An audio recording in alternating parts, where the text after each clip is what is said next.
কবিতাৰ শিৰোনাম বহাগৰ চিঠি।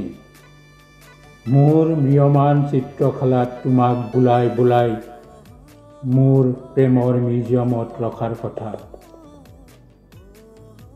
কিয় বা সজালো হৃদয়ৰ এলবামত, যেতিয়া মোৰ যৌৱনৰ ৰঙীন ঢৌময় সাগৰে সৌৰণিৰ পৃষ্ঠাবোৰ লুটিয়াই গৈ থাকে বসন্তই অশ্লীল তৰাবোৰত চেকুৰাই ফুৰে ডাকুৱাল হৈ ঢৌ খেলা হুমুনিয়া আখৰলৈ।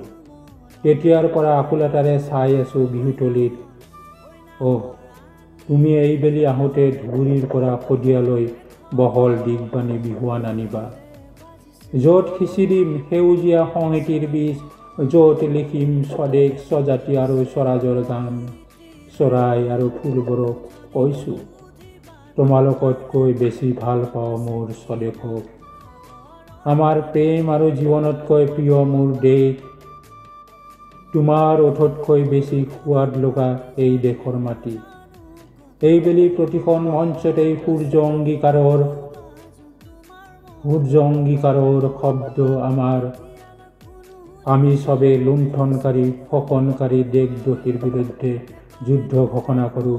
সাৱধান সাৱধান, তুমি হ'ব লাগিব সহযোদ্ধা আৰু সহযাত্ৰী। তুমিতো জানাই তোমাৰ প্ৰেমত বন্দী বিলাসী প্ৰেমিক কবি মই। তথাপি পাহাৰ বগাই বগাই কপৌফুল নানো এইবেলি তোমাৰ সতে নানাচো, ঢোল পেঁপা নবজাও। মোৰ সতে স্বদেশৰ নতুন দিনৰ নতুন পতাকা উৰুৱাবা। বহাগৰ পিছতো চিৰ সেউজীয়া কৰিম লুইতৰ দুয়োপাৰ। পুনৰ প্ৰেমৰ উপত্যকাত বসন্তৰ উৎসৱ পাতিম, তুমি আৰু মই।